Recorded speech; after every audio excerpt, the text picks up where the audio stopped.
ሰበር መረጃ ኢትዮጵያ በሱዳን እየተካሄደ ላለው ደም አፋሳሽ ጦርነት ተሳታፊ ለሆነው ፈጣን ደጋፊ ኃይል አርኤስኤፍ ተዋጊዎች የምታሰለጥንበት ምስጢራዊ ወታደራዊ ካምፕ መገንባቷን የሮይተርስ የምርመራ ዘገባ ይፋ አደረገ።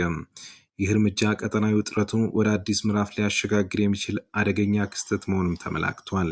ሮይተርስ የተመለከታቸውና ጥር 22 ቀን 2026 የተነሱት የሳተላይት ምስሎች በቤኒሻንጉል ጉሙዝ ክልል መንጌ በተባለ ወረዳ ውስጥ በመቶዎች የሚቆጠሩ ድንኳኖች ያሉበት ግዙፍ ካምፕን ያሳያሉ። ይህ ስፍራ ከሱዳን ድንበር በ32 ኪሎ ሜትር ርቀት ላይ የሚገኝ ሲሆን ስልጠናውን የሚያካሂዱት የአርኤስኤፍ ታጣቂዎች በሱዳን ብሉ ናይል ግዛት ውስጥ ለሚካሄደው ውጊያ እንዲሰማሩም የታለመ መሆኑ ተገልጿል።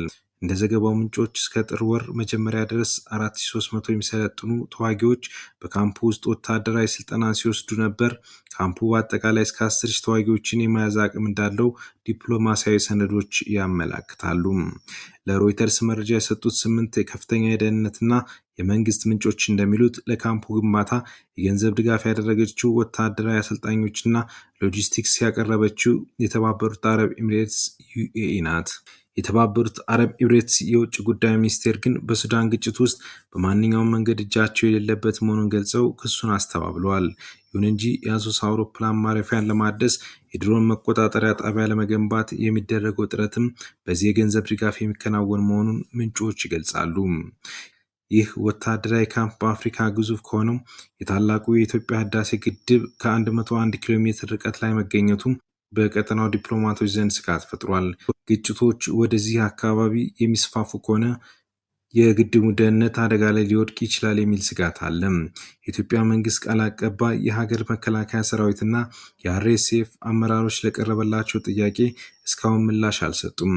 የውስጥ የደህንነት ማስታወሻዎች ግን የኢትዮጵያ መከላከያ የደህንነት መምሪያ ኃላፊ ጄኔራል ጌታቸው ጉዲና የካምፑን ግንባታ መምራት ረገድ ቁልፍ ሚና እንዳላቸው ያመለክታሉ። ይህ የሮይተርስ የምርመራ ውጤት የሱዳን ጦርነት ከሀገር ውስጥ አልፎ ወደ ጎረቤት ሀገራት ወደ መካከለኛው ምስራቅ ኃይሎች እየተስፋፋ መሆኑን የሚያሳይ ቁልፍ ማስረጃ ነው። ኢትዮጵያ ለአርኤስኤፍ ታጣቂዎች የምታደርገው ይህ ድጋፍ ከሱዳን መደበኛ ጦር ኤስኤኤፍ ጋር ያለውን ግንኙነት ይበልጥ ሊያሻክረው እንደሚችልም ይገመታል።